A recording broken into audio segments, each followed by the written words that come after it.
What's happening, family? Just another beautiful day back in ATL.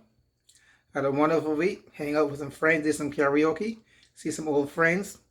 Had a it's always good to hang out in good old New York. You know what I mean?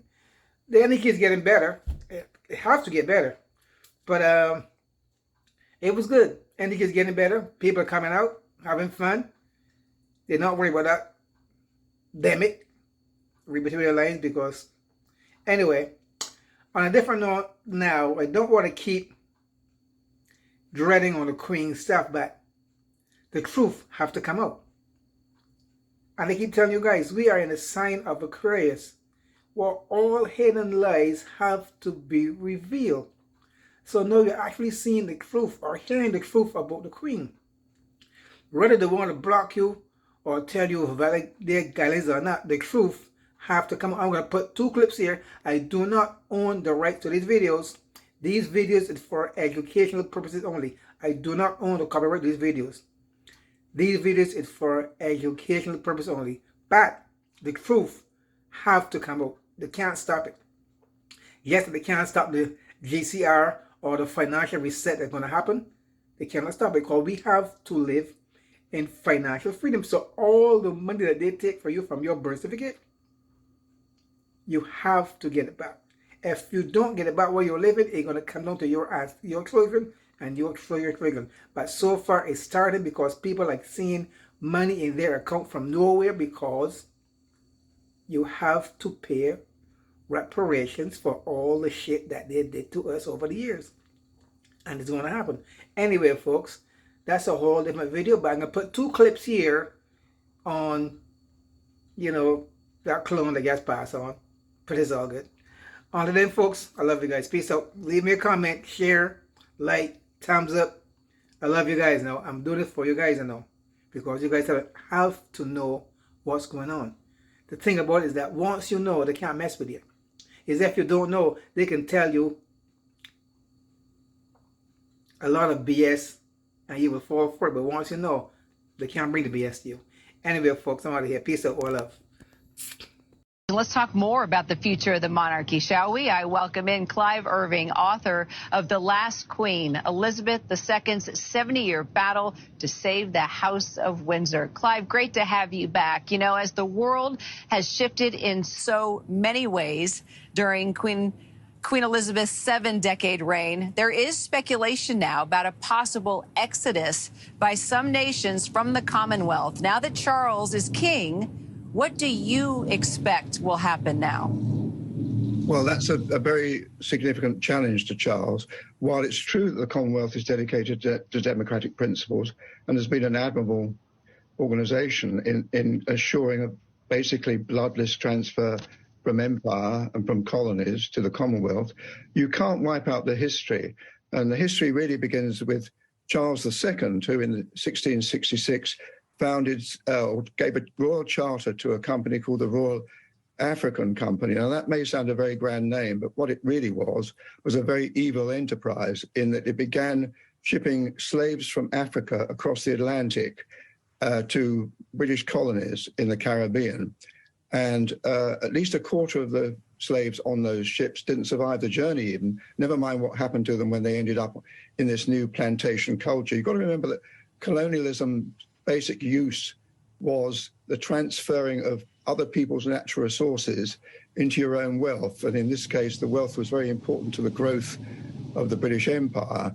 And a lot of, ironically, the monarchs that followed Charles II used a lot of that money coming in from slave trade to build up magnificent art collections. Quite a lot of that art collection is now residing in Buckingham Palace as part of the Royal Art Collection.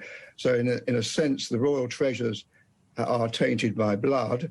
But it's more important really to think about the human impact of this. And I can understand why Barbados, for example, take an example of tiny Barbados, which broke away last year, no longer wants a British head of state. In the 1660s, the value of the sugar crop from Barbados, tiny Barbados, was worth more than all the gold that was shipped to the Spanish Empire from South America. These commodities like sugar, when they were first discovered, like the spices, had enormous wealth. generated enormous wealth for the white supremacists who ran those colonies. And even though the British Empire ended slavery in 1834, that was an advance, but actually that masked the truth of the situation, which was that those societies remained basically white supremacist societies in which the advancements of black people, colored people, was very difficult for at least another century. And I think that when Kate and William ended up in the Caribbean early this year, as you showed in that previous clip, they were shocked and surprised to find the strength of feeling that remained there. Right, the reaction. Yeah, and it's going to be very difficult. So let me ask you about that, Clive. That is a touchy subject. That's a part of history that needs to be talked about and confronted. And it wasn't for so long. And then that's why that moment created so much controversy and conversation. So moving forward, when we just talk about the slave trade, when we talk about the art at Buckingham Palace, when we talk about, for example, Barbados and the tension you just described and the history that's involved, does this new monarchy need to change? Do these things need to be confronted and talked about? Do we need to hear apologies? Do we need to move forward with more of a modern perspective of what happened and be more upfront?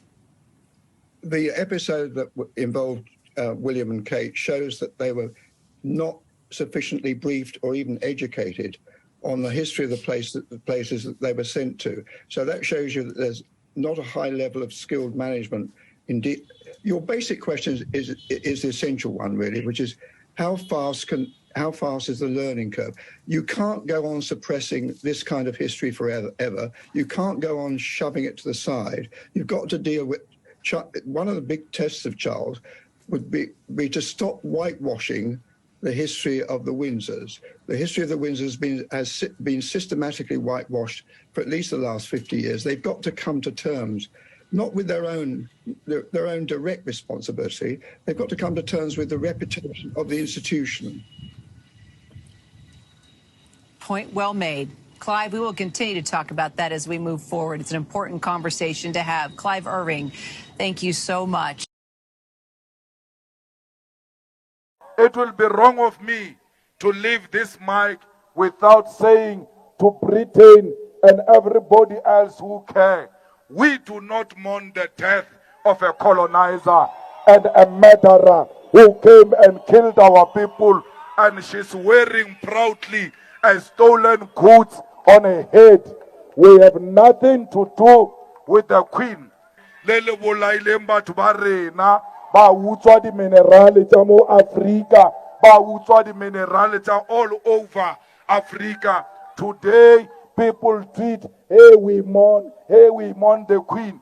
But when Helen Zille tweeted and said that not everything is bad about colonialism, you all said Helen Zille is a racist. How can she praise colonialism?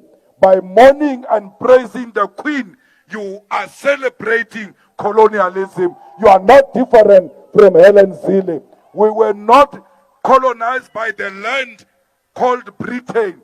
We were colonized by the leadership of Britain that killed our people. So we must not be asked to do wrong things here. We are very clear. The Queen does not represent anything good.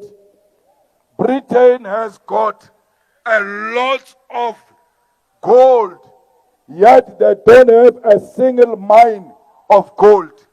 Those are stolen goods. We must talk about reparation. We must talk about the return of the gold. We must talk about the return of the stolen diamond, and not these other side issues which are not important to us. How can you be oppressed for so many years? After liberation, you've got nothing to show that we have been liberated. You have no land, you have got no bank,